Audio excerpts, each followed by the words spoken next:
Hola amigos, en esta ocasión mis compañeras Darly, Jitsi y quien les habla José, les hablaremos sobre un tema algo complejo como lo es la aporofobia.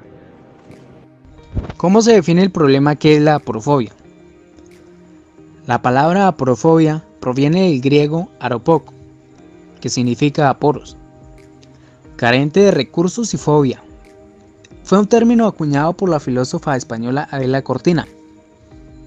La aporofobia, como señala dicha filósofa, es lo que se alimenta del rechazo a inmigrantes y refugiados.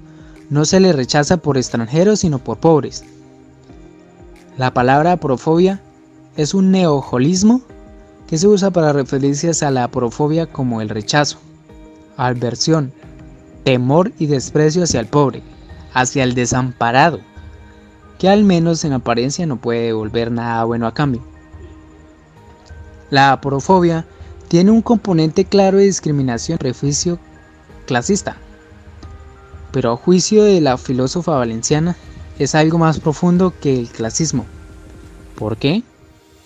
Por un lado, el rechazo al pobre, al peor situado, es el rechazo a una persona desclasada, y por otro lado, no se trata solo de diferencias económicas. Por su situación de exclusión, son también los más indefensos. La recesión económica ha exacerbado el miedo a la pobreza porque nos ha hecho ver que todos somos vulnerables, que el mejor empleado de la empresa más segura puede quedarse repentinamente en la calle, sin miedo de subsistencia. Pero para que el miedo se convierta en rechazo, es preciso un proceso mental que anule la compasión y la empatía. Este proceso lo proporciona la ideología y se activa cuando señala a los pobres como culpables de su pobreza. Bueno muchachos, ahora vamos a dar una frase muy llamativa sobre el tema de la aporofobia. El miedo al pobre que anula la empatía. Lo que quiere decir esta frase es que por el miedo que sentimos hacia el pobre, nos impedimos o nos alejamos de comprender realmente las circunstancias por la que estas personas están atravesando. No somos capaces de comprender esos sentimientos que ellos tienen en ese momento, esas necesidades que ellos o por los que las personas vulnerables están pasando. ¿Por qué se produce la aporofobia? En la aporofobia, la pobreza es una circunstancia sobre las condiciones de vida que tiene un origen multicausal y que muchas veces escapan al control de uno mismo, queda identificada con su propia esencia como si formase parte de su identidad. Así, la falta de recursos pasa de ser una situación a formar parte de lo que uno mismo es, independientemente del contexto en el que haya crecido y de su situación de partida. ¿Qué es lo que nos lleva como seres humanos a reproducir o sentir aporofobia contra la gente más vulnerable? Son tres aspectos importantes, entre ellos tenemos el sesgo ideológico. Ahí hay varias ideologías que llevan a despreciar a los pobres. Algunas de ellas están vinculadas a la derecha política. Por ejemplo, se basan en la idea de meritocracia para partir de la presuposición de que ser pobre no es fundamentalmente una cuestión de actitud personal y de fuerza de voluntad. Esto, además de ser falso, los mejores predictores de pobreza son variables que escapan al control del individuo, ya sea la renta familiar, el país de nacimiento, la salud de los padres e incluso el CI de estos. Reproduce un discurso que favorece la marginalización de los pobres. Este sesgo hacia la meritocracia suele encajar con una mentalidad individualista, pero en otros casos también puede estar relacionado con un colectivismo totalizador. Por ejemplo, ciertas variables de la ideología nacionalsocialista llevan a considerar a las personas pobres individuos que no quieren adaptarse a un sistema fuertemente jerarquizado que protege a todo el mundo si se trabaja por él. También tenemos la disonancia cognitiva. Aquí la aporofobia también puede basarse en la incomodidad que genera tener a gente pobre en las proximidades y no hacer nada para mejorar su situación. Este hecho puede llevar a crear prejuicios simplemente para justificar esa falta de ayuda, algo relacionado con el concepto de disonancia cognitiva. La disonancia cognitiva es un estado de tensión psicológica y de malestar que aparece cuando dos ideas contradictorias entre sí chocan. Para eliminar ese malestar se intenta readaptar una de esas ideas o ambas para que una triunfe sobre la otra o las dos puedan existir a la vez en un esquema de pensamiento diferente. En el caso de la aporofobia, un autoconcepto positivo en el que se basa la autoestima choca con el hecho de que no se ayuda a la mayoría de personas pobres con las que se entra en contacto.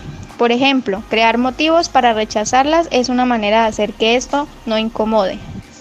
Por último, tenemos los prejuicios por falta de contacto. También es posible que la aporofobia sea causa por la falta de contacto directo con personas pobres, lo cual hace que la visión que se tiene de ellas se base en los prejuicios, los estereotipos e incluso una criminalización que reproduce algunos agentes políticos o medios de comunicación. Esto es algo que pues muchas veces también está en la raíz del racismo o la xenofobia. ¿Cómo se presenta en la región el tema de la aporofobia y por qué se rechazan a los más débiles y a los más vulnerables? Bueno, según Adela Cortina, catedrática de Ética de la Universidad de Valencia, sostiene que el origen de esa patología social se encuentra en la expectativa de la reciprocidad. Cuando hago referencia a la palabra reciprocidad, estoy hablando del intercambio de algunas cosas de manera informal entre ciertas personas. Adela explica que vivimos en sociedades contractualistas en las que la cooperación está basada en los principios del intercambio. La sociedad pues se rige por ciertas normas de reciprocidad de manera indirecta, fundamentadas en las ideas del que el juego de dar y recibir resulta beneficioso para el grupo y para los individuos que lo componen. No obstante, de ese esquema se excluye a los sujetos de los que no se puede sacar ningún tipo de provecho y que se intuye que pueden traer problemas. El pobre, el marginado, el vulnerable no participan en este tipo de juegos de intercambio porque no parece que tenga como nada bueno que ofrecer a cambio, ni siquiera de manera indirecta. Las consecuencias que presentan como tal la aporofobia es que este es uno de los factores que mayormente alimentan el círculo vicioso tanto de la exclusión como de la marginación que presentan las personas. En primer lugar, o como primera consecuencia, se obtiene porque la aporofobia tiene una incidencia dramática en la autoestima de las personas, que logra retroalimentar la espiral de degradación, empezando a hacer que la persona empiece a tener una baja autoestima, no confía en él mismo y entre otras cosas. En segundo lugar, porque el rechazo dificulta enormemente la reinserción sociolaboral, es decir, el rechazo hacia las personas vulnerables no permite que las personas que están intentando buscar nuevas oportunidades se integren al mundo social y laboral. Y en tercer lugar, porque se acaba por considerar la situación de pobreza como un rasgo permanentemente e inmutable de la identidad de las personas. Es decir, estamos confundiendo de que el hecho de que porque una persona es pobre, entonces esta persona sencillamente ya lo es y no tiene ninguna capacidad o ninguna motivación para que logre salir de allí. Es decir, estamos identificando a las personas sencillamente por su manera de vivir. El discurso de los aporófobos tiene como consecuencia la deshumanización y cosificación de las personas, y en su versión más sádica pueden traducirse en violencia verbal o física, ya sean burlas, insultos, vejaciones o agresiones físicas, y estas pueden llegar hasta el homicidio y hasta el asesinato.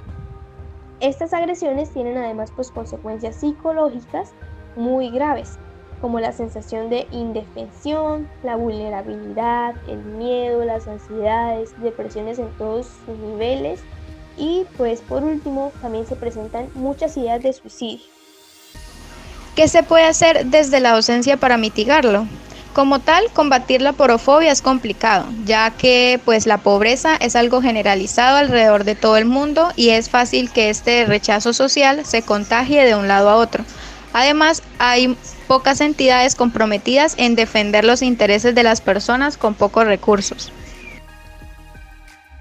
Otra razón u otra acción que se puede realizar desde la docencia para poder mitigar la aporofobia Pues primero sería intentando dejar de lado el rechazo hacia las personas vulnerables y en lugar de eso acogiéndolas como en ese cariño y en ese amor de comprensión, entendimiento y empatía hacia ellas. Y pues partiendo de un modo de unión, de apoyo y enseñanza, divulgando una visión de la pobreza antiesencialista, es decir, que no logre vincular la esencia de cada persona, sino entendiendo que pues por varias circunstancias, razones de la vida, pues estas personas deben vivir de tal manera, ya que pues el ser pobre no es algo predestinado o consustancial. Cabe también recordar, o es muy importante, pues realizar acciones de concientización, pero pues sin normalizar la pobreza.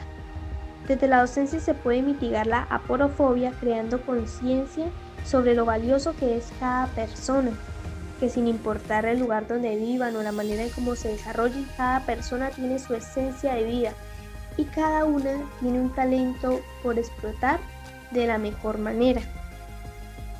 Y cómo pues se lograría también esta parte, pues también sería como por parte de la persona vulnerable, solo con su talento, con su esfuerzo y con su valentía, tratando de sobresalir cada día y pues intentando ser mejor.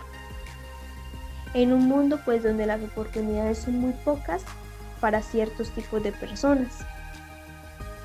Mitigar la pobreza en la docencia pues implica un apoyo, una guía por parte del docente que pues motive a salir y a seguir adelante siempre, en todo momento, sin importar los comentarios de las personas que no logran entender todavía este tipo de problemas que existen en las sociedades y que pues necesitan un cambio drástico de pensamiento para poder entender que la pobreza no es algo que se construya día a día, sino que es algo que sucede.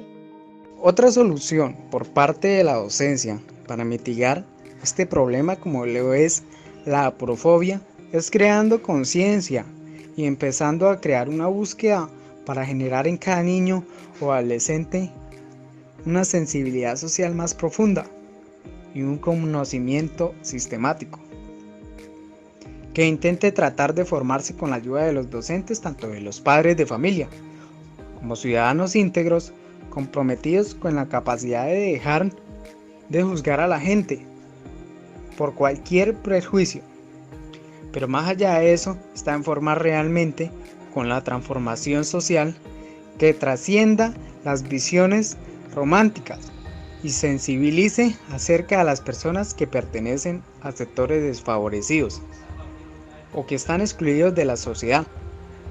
Hacer entender que el que tiene condiciones desfavorables para vivir merece respeto y oportunidades como todo ser humano y que todos como sociedad íntegra logren lo que puedan combatir la aporofobia.